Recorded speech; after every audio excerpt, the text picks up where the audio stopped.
Hello, and welcome to the next podcast from Thomas Bartolone Genealogy Research. My name is Thomas Bartolone, and I will be your host for today's episode. Today I'll be talking a little bit about Italian genealogy records, specifically birth, death, and marriage records, and the wealth of information that is available on those records. Over the years, I've had the good fortune of looking at many different types of records, such as birth, death, and marriage records, along with land records, immigration records, census records, etc. Sometimes it's all a blur, and it's hard to tell where one set of records begins and another set of records ends. What I can tell you, however, unequivocally, is that my favorite records have been, and probably will continue to be, Italian birth, death, and marriage records. These records, more often than not, hold so much information that for a genealogist or a person doing research, you can easily get significant amounts of information from one or two records. It really is pretty amazing, and after all the years I've been doing research, I'm still always surprised at how great the records are. As of this year, I have been doing genealogy research on my family for approximately 40 years. When I first started doing this research, there were no Italian records available online, and if you wanted any type of record, you needed to create a snail mail, put it in Italian, and send it to Italy if you were requesting an Italian record.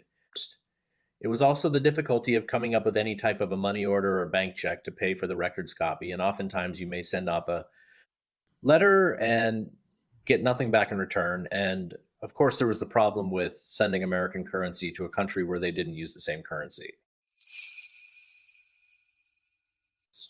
After a period of time from when I began my research, the Mormon Church began an initiative where they were going to various countries and recording birth, death, and marriage records on microfilm. For a person doing genealogy research, this was an amazing advancement because it opened up a world of records that otherwise may not have been available, or I should say easily available. When these records first became available, you would need to find out what films they had available and where the films would be kept. Then you would need to either lease the microfilm for short-term or long-term, and you would have to view them at the stake center of the Mormon Church. The cost was relatively low, and you could do a very long lease. However, if you didn't live close to a stake center, which was where the family history centers were located, you may have to drive fairly far to go and look at microfilm.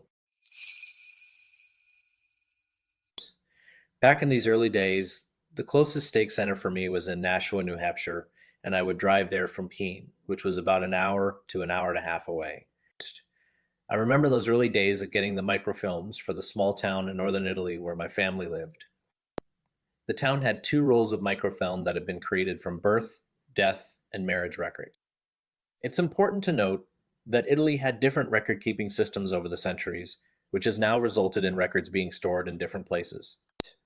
Prior to 1866, Italy was not unified, and many records that people would use for genealogical research, such as birth, death, or marriage records, resided within a parish related to a church. After 1865, Italy was unified, and civil offices are where records would be recorded.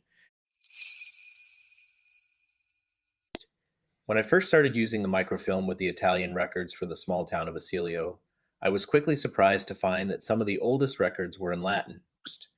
I did not anticipate this, as I was expecting records to be in Italian. However, I quickly needed to learn how to navigate the language.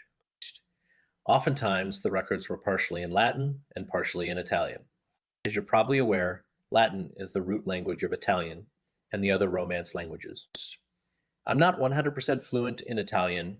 However, I did learn enough about the language from more modern Italian birth, death, and marriage records, which then helped me figure out the language in the older records, which was Latin. One of the most amazing things in regards to Italian records is the amount of information a single record can hold. For instance, on a birth record, oftentimes you will have both the father and mother's name, and more often than not, you will have their age at the time of the birth. And then many times you will have the grandfather's name from the father and the grandfather's name from the mother. And before the names, it will either have die or fu, which indicates of the living or of the deceased. So imagine reading a birth record which has the child's name, the father's name, the mother's name, and each of the grandfather's names.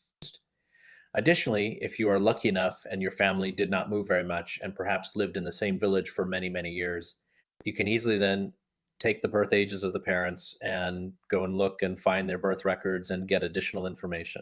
This is also similar for marriage records and death records, which can sometimes include parents and the names of grandparents. While there are many things I love about Italian records, over the years, I've come to appreciate or maybe more like grapple with, such as bad writing and bleed through on pages. Back in the day, handwriting could be good on one page and then not great on another. Additionally, they would enter records on one page, then turn the page and write on the other side, often with bleed through happening. I've also found many records were not stored in very dry places, and over time there have been images with water damage and sometimes even worm damage. Despite some of those drawbacks, there really is nothing like hitting the jackpot with the amount of information you can find in Italian records. It not only helps build out your research, but for those of us that are genealogy nerds, it fuels the fire to keep researching and looking for more ancestors and documents. One of the interesting things about modern American death records is that what the person died from, which is always interesting. Unfortunately, with a lack of modern medicine, you generally won't be finding that type of information in old Italian records. That being said, I have had a few golden nuggets, as I would call them, which added some drama and character to the people in my family tree. I remember finding a death record, and when I say record, I mean an entry in a book, where it had two people that reportedly died at the same time from my direct lineage. The record was in Latin from 1792, and after a bit of translating, I found that my fifth great-grandparents had both drowned at the same time, and several days later, their bodies were found. In another document I found, a relative met with an unfortunate demise right before his 30th birthday from falling out of a cherry tree and dying the next day. I suspect from a broken neck. Italian marriage records also hold a wealth of information, providing parents' names, and often will have attached documents for associated parents and even grandparents with dates of death. These attached documents are called allegati and hold a host of amazing information that is not always directly on the primary record. Needless to say, I could go on for days about my love affair with Italian vital records. They really are a goldmine of information for family researchers and genealogists. And the fact that many of them are now accessible online means that there is a greater chance for people to successfully trace their family history. If you don't read or speak Italian, but you're having someone do research for you, the great thing is that they generally should have an easy time unearthing information for you about your family history. Thanks for listening in to this episode about Italian genealogy records. I hope that you found it informative or helpful. If you have questions or you're interested in having research done for your family, don't hesitate to reach out to me through my website.